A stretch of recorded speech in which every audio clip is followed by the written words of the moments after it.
fabulous audience. So we'll bid you a California adios. Thanks so much. We'll close out with a song we just recorded with Emmylou Harris. It's called The Price I Pay. You all be careful out there. Thank you. God bless you all. Всем привет из Питера, города, где даже дождь поет как мелодия. Сегодня поговорим про The Desert Rose Band. И вот вам вопрос на вечер, чтобы в баре выглядело, будто вы не просто пьете, а думаете. Какая группа выбросила 12 песен топ-40 национального кантри-чарта? Вот вам подсказка. У них были гармонии, как у небесного хора, гитары, которые летали выше облаков, и звучание, как будто Бейкерсфилд, Нэшвилл и Лос-Анджелес вдруг переспали и родили идеального ребенка. Не знаете? Ну что ж, я отвечу, что в 1987 году по радио в Америке между рекламой пива и тракторов вдруг полетел голос чистый и сухой, как ветер в каньоне. И это был The Desert Rose Band, группа, которая превратила кантри в искусство.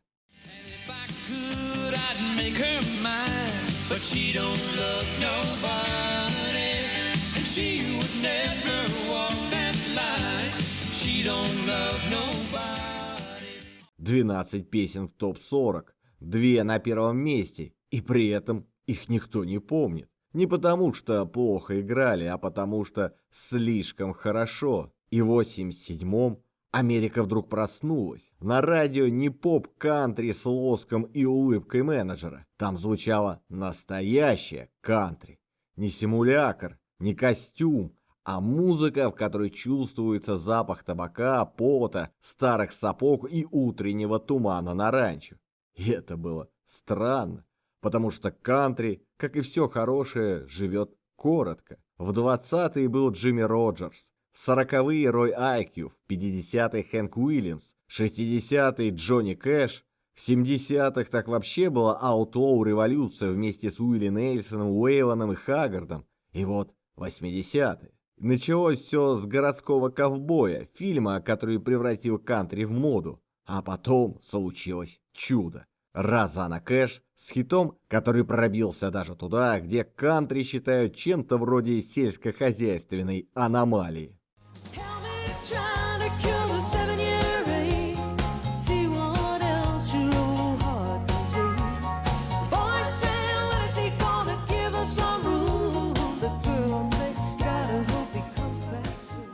Ну а дальше Лэй Ловит, Стив Ирл, Дуайт Йоком. Все это новое традиционалистское движение, то есть кантри, которое вспомнило, что оно есть. И в центре этого была группа, которую никто не ждал. The Desert Rose Band.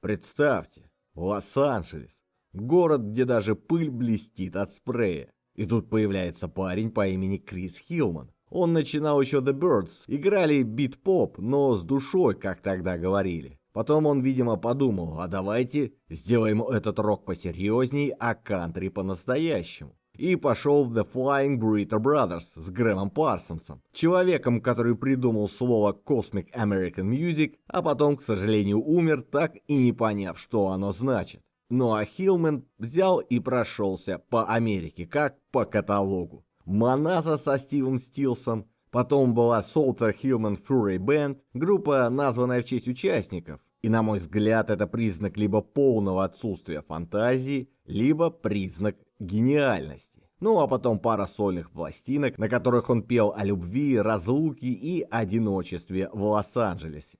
То есть к моменту, когда другие только начинали понимать, где у гитары струны, Хилман уже прошел путь от фолк-революции до кантри-апокалипсиса. И вот 80-е. Десятилетие лоска, лжи и латекса. И что делает Хилман? Берет и уходит в настоящее кантри.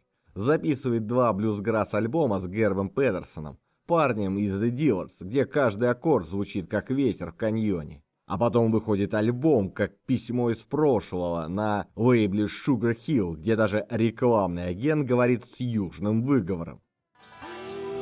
And it makes me stop and wonder why people give their hearts and turn around and say goodbye. If there's something on your mind, better say it while there's time. I'm leaving when I see that morning sky. А потом 84 год, и второй альбом называется Desert Rose. Ну а через год появляется уже группа с таким же именем. И я думаю, это не совпадение. Это был вызов. Это была инкарнация идеи. Это была группа, собранная из обломков. Во главе, конечно же, Крис Хилман. Голос, гитара, мандолина, основной автор, главный мечтатель. Бывший хиппи, бывший рокер, бывший ковбой – все это он. Остальные не просто музыканты. Это выбор, собранный по кусочкам из мира сессионщиков Южной Калифорнии. Тех, кто играет за всех, но о ком никто не помнит. И только тут вдруг вспомнили. Герт Педерсон. Банджо, гитара, голос, как у ангела, который немного перепил в Барнсвилле. Бывший The Dillers, бывший Джерри Гарси, бывший на всех кухнях, где варили настоящий блюграсс. Джон Йоргенсен. Гитарист, которого, если бы он был оружием, внесли бы в международный реестр. Ведь 3 года подряд он признавался лучшим гитаристом по версии музыкальной академии кантри. И, кстати, он при этом еще и джазист, и, кажется, может играть на чем угодно, кроме дверного звонка. Джей Ди Манос, педальная слайд-гитара. Человек, который знает, как звучит тоска. Человек, который играл с Парсоном, с Бёрдс и с самой болью. Билл Брайсон. Бас, как фундамент дома, солидный, тихий, но без него рухнет все. И Стив Данкан на барабанах. Не гремит, а держит ритм, как будто знает, если собьешься, музыка перестанет быть правдой. И их первый сингл в 1986 году поднимается в топ-30 кантри. И этого никто из них не ждал.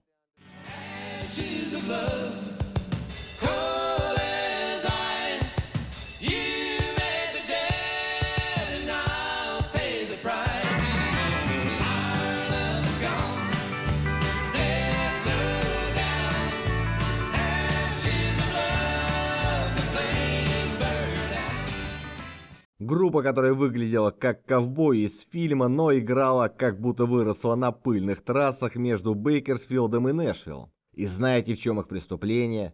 Они были слишком настоящими для своего времени. Вокруг калифорнийский кантри-рок, Иглс, Пока, вся эта братва из Лоурен Кэньон, которые поют о фермах, но живут в виллах с бассейном. Музыка мягкая, красивая, с гармониями, как у церковного хора, но по сути попса с приправой из кантри. А The Desert Rose Band, они взяли и включили педальную слайд-гитару в состав. И не как сессионный прием, не как «а давайте как добавим студию для атмосферы». Нет, она была рядом, на сцене каждый вечер, как напоминание.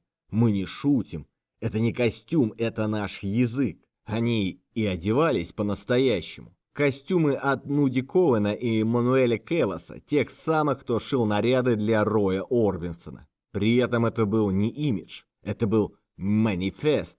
Группа взлетела. Дебютный альбом в 1987 году, 4 хита в топ-30 и первый number one, One Step Forward. Крис Хилман написал ее в Лос-Анджелесе, в квартире, где пахло кофе и старыми гитарами. Говорят, он проснулся среди ночи, схватил гитару и сыграл аккорды, как будто что-то шептало ему. И это песня о человеке, который падает, встает, снова падает, но все равно делает еще один шаг. Как будто сам Хилман говорил себе. Ты был в The Byrds, ты был с Парсоном, ты прошел через рок, блюграсс, весь этот бред, и ты можешь начать снова. И когда ее впервые включили на радио, один диджей сказал, звучит, как будто кантри вспомнила, как быть живым.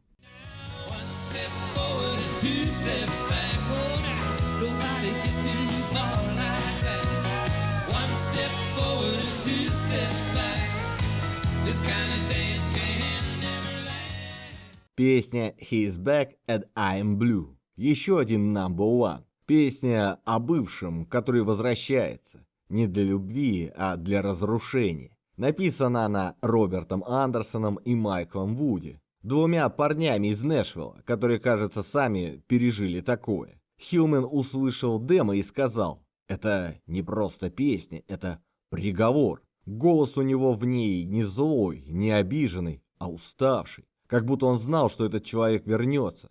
И все равно открыл дверь. В студии они записали ее всего за 2 дубля. 3-го не потребовалось. Потому что настоящее не требует повторов. All it took was just a whisper to start the flame burning anew. Now he's back and I'm blue. 88 год. Второй альбом. Еще один number one. I Still Believe in You. Песня о вере, но не в Бога, а в любовь. Хотя она давно ушла. Автор Винс Гилл. Он написал ее, когда понял, что его брак рушится. И отдал ее Хилману не из доброты, а из отчаяния. Как будто говорил: сыграй это, может, кто-то поймет. И Хилман спел ее как молитву, без крика, без слез. Просто вот она правда. И когда песня взлетела, Гилл сказал: «Я рад, что она не стала моей. Она была слишком личной для меня». Trouble in my mind, I can't find the right line. Get to you somehow. I still believe in you now. Somehow I do. I still believe in you now. 90-й год. 3-й альбом. Перезаписывают несколько старых песен сольного альбома Хилмана, а также записывают еще одну песню Педерсона «Our Baby's Gone» о его дочери. Теперь здесь не просто личное, теперь общее. Но Манос уходит.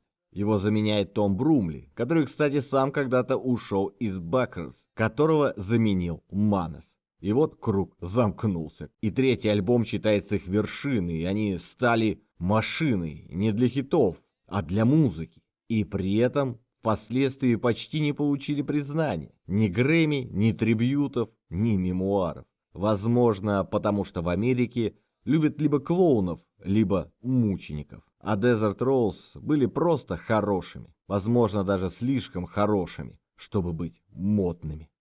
Doesn't call for daddy, she's a big girl now. Her mama looks in wonder and she don't know how.